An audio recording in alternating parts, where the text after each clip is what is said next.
Hey you, thank you for watching this video. Today I'm going to talk about leverage and why you need to stop complaining about the stuff that you don't have. Stop wasting time trying to plan out, your entire life and using it as an excuse for not starting. I'm hoping this video can convince you to start now so that you can leverage later. I'm going to share my personal experiences with leverage and how I started off with $0 joined the military, put myself in a position that ended up, getting me a few hundreds of $1,000s in assets. Right? Watch the video. Start now. Leverage later. Thanks. Doing numbers like I'm MJ and Dash Jackson and Jordan. Boy, I'm killing y'all boring. Time to give the world what they really need. That's the HOMIE. Tribe. My name is Darius Lester, your financial philosopher, and this is Mammoth Money Mindset. And today we're going to talk about leverage, right? I'm going to share with you, I guess, 3 examples of how I utilize leverage to positively impact my net worth and overall life. So first key thing to know about is leverage. It compounds. What do I mean by compound? I mean that you can start off with something small, like you just putting a few $100s into your savings account every month. You do that for 2-3 years. Now it's like, okay, now I have a few thousands of dollars.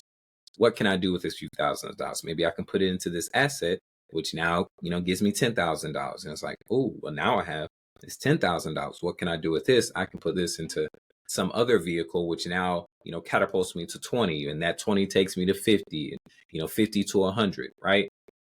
But the only reason that 100 is possible is because you started with putting that $100 into your savings account every month, right?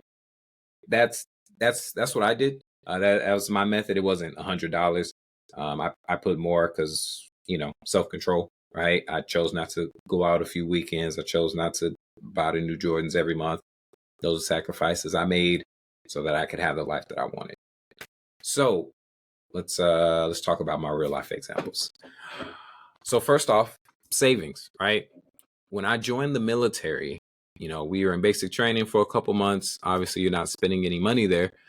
So when you get to your technical training, your AIT, whatever you want to call it, you're there and it's like, finally I can breathe. Nobody's yelling down my throat anymore. I can also go spend money. Me, myself, I was like, well, I got a place to live. They're feeding us. I'd go off base, every now and then. I hit the mall, I hit the beach, I like to eat Korean food. So I did those things, but I didn't overdo it. I wasn't buying sections.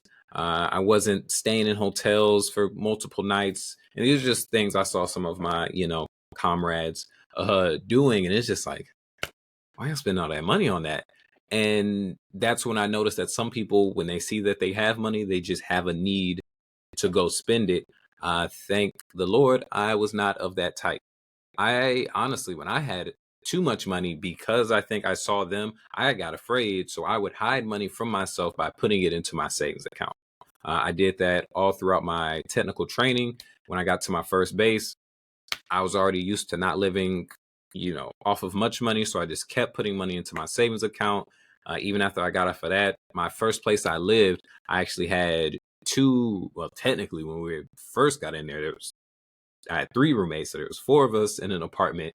But then one of them, he was on his way out after a couple weeks. So then there were 3 of us living together for my first few years in Oklahoma. I say all this to say, I kept saving money. The difference that I was making from anything that was happening in my life, I decided to take that money and put it aside into a savings account, and it just kept growing. All this to say, within about 3 or 4 years, I saved around, I don't know, 30, 40, somewhere between 30 and $50,000. Right. So, now I'm going to my next space, and I was able to use that money to start my investment portfolio. Obviously, I didn't take all the money and just throw it in there because I had no idea what stocks were. That'd be crazy. but it did make me comfortable enough, right? So money gives you comfort. It gave me enough comfort to take some of the money, put it into the stock market, and try to figure out what I'm doing, because it wouldn't ruin me even if hypothetically I lost all of it. Fun fact, I ended up losing half of it. I made a video about that already, so we're not going to get into it. But I'm good now. We're on the up and up. I know what I'm doing. I'm enjoying the investment thing. It was just an expensive lesson, right? So, long story short, savings helped me start my investment journey with the stock market. Next thing, TSP, the Thrift Savings Plan. That's a retirement account. If you're not in the military, I'm sure you have some other sort of retirement account. Basically, what I'm saying is I also chose to put money into this retirement account.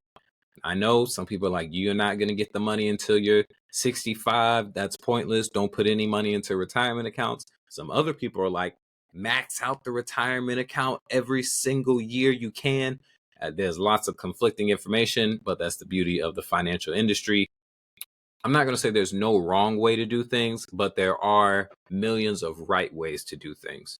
So to each your own. If you like retirement accounts, cool. If you don't, that's cool.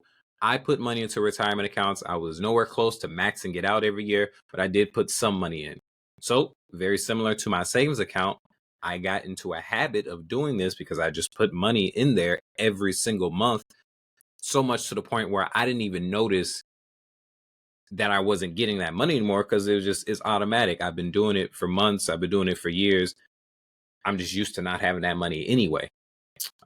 So long story short, I started investing in my TSP in 2014, but in 23, I took my first loan out of my TSP. So if you didn't know, you don't have to wait until you're 65 to utilize that account. You can utilize it by taking a loan out of it. The loan actually has an amazing interest rate, and the money comes really quick. It's fantastic. So I used that money to purchase my Airbnb, which I also made videos about, right? That's how I financed that, is by utilizing that retirement account that I had been putting money into since I first joined the military. See, even though when I started that, I had no idea I was going to own some properties and start an Airbnb. But I started anyway. I started anyway so that I could leverage later. You get it? See what I'm talking about? So that's how I got my Airbnb, is by utilizing my TSP loan. And the third thing, we're going to talk about credit scores, right? My credit score, I guess, I want to call it luck. I'm not going to call it luck. I'm tired of saying the stuff that I do is luck. Nothing I have done in my life has been luck. These have been me doing stuff calculated, and you attain more fortune when you do things calculated instead of just doing whatever you feel like in life and then complaining that you don't have a good credit score. You guys are great, though. I love you. So my credit score has always been pretty good, right? It had nothing to do with my parents. My credit score is much higher than my parents. It had nothing to do with any of that stuff.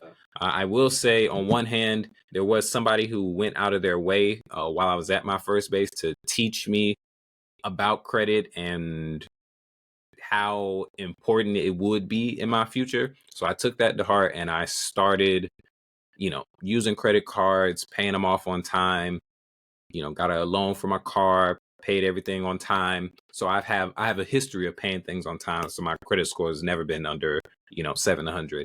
I did break into 800s a year or two ago, but then I went and did a whole bunch of business stuff. And actually, I guess that's what I'm talking about anyway. I went and applied for a whole bunch of credit cards under my business name, but it used my personal credit to approve me for those. Why did I do that? I did that so that I can then use that money to go buy vehicles.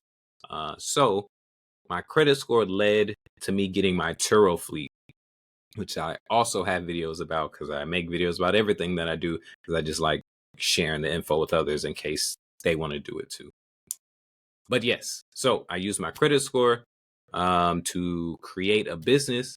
And with that business, I leverage my personal credit into my business credit, which allowed me to get funding to purchase vehicles, which I could then go rent out to other people, and then the money I received from those vehicles I used to pay back the credit. So essentially, I was able to go purchase vehicles and start my Turo business without spending any of my own money out of pocket. Leverage, right? So all in all, that is I'm gonna cut it here because I don't really like to go too much longer, over 10 minutes.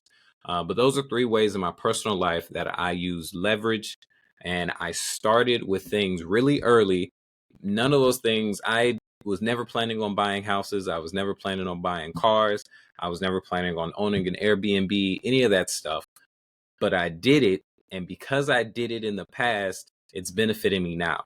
So this is me telling you, stop waiting, start saving stuff up now, start investing in things right now, because later on you'll thank yourself because now you're able to take advantage and be lucky to get more assets and more things that you want in life.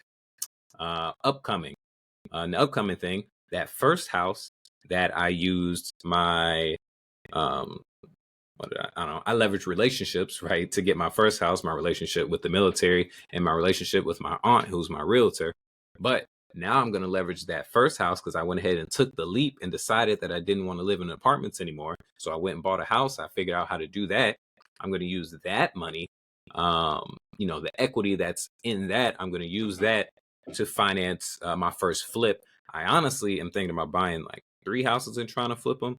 That's not really smart since I haven't flipped one before, but we'll see. So the goal is this year to use that first house's equity to purchase some house here in Alabama and try to flip it.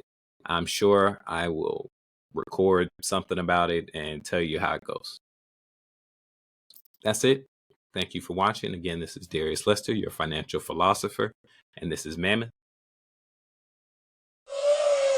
Money Mindset. Thanks for watching.